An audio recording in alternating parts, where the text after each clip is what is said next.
এই সাম্য হত্যাকাণ্ডের পর থেকে তার বিচারের দাবিতে বিভিন্ন ধরনের কর্মসূচি দিয়ে আসছি, কিন্তু এখন পর্যন্ত সাম্যর হত্যাকারীদের গ্রেফতার বা যে বিচারিক কার্যক্রম সেটি সামনে এগিয়ে নিয়ে যাওয়ার মতো দৃশ্যমান কোনো কার্যক্রম আমরা দেখতে পাচ্ছি না। তাই আমরা ক্রমে ক্রমে কঠোর কর্মসূচির দিকে আগাচ্ছি। আজকে শাহবাগ ব্লকের মতো কর্মসূচি সারাদিন ব্যাপী 9টা থেকে 5টা পর্যন্ত। প্রয়োজনে সামনে আমরা যমুনা ঘেরাও যদি করতে হয় এবং আমার ভাইয়ের হত্যাকাণ্ডের বিচার নিশ্চিত না হওয়া পর্যন্ত যদি আরও কঠোর কোনো কর্মসূচি যদি যেতে হয় সেটাতেও আমরা ইনশাল্লাহ পিছপা হব না।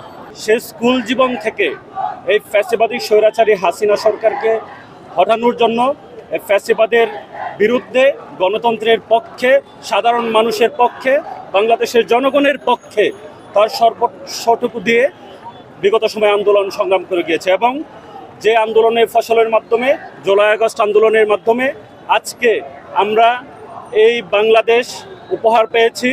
সেই বাংলাদেশ আজকে জুলাই আগস্ট অভ্যুত্থানের পরবর্তী 10 মাস পরে এই জুলাই আগস্ট আন্দোলনের একজন সম্মুখ যোদ্ধা শাহরিয়ার আলম সাম্যের এই হত্যাকাণ্ড আমাদেরকে খুবই মর্মাহত করেছে, আমাদেরকে ক্রুদ্ধ করেছে। তার সাথে যোগ হয়েছে এই সাম্যের বিচার নিয়ে একটা অনিশ্চয়তার মধ্যে আমরা আছি।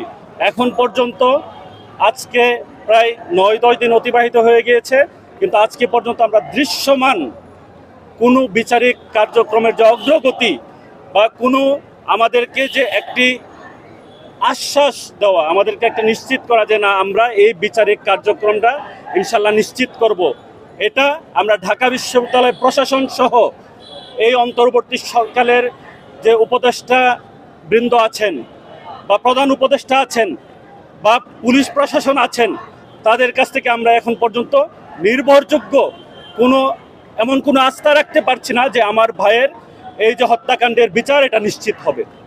এজন্য আমরা ক্রুদ্ধ। আজকে দেখছেন যে আমরা ছোটভাবে আমরা আন্দোলন করছিলাম, আমরা তাদেরকে সময় দিয়েছিলাম যে অতি দ্রুত তার হত্যাকারীদেরকে চিহ্নিত করে গ্রেফতার করা হবে, কিন্তু আমরা কি দেখলাম যে বিচারের নামে বিভিন্ন ধরনের তালবাহানা করা হচ্ছে। হত্যাকারীদেরকে এখন পর্যন্ত চিহ্নিত করে গ্রেফতারের কোনো ধরনের আমরা দৃশ্যমান কিছু দেখতে পাচ্ছি না।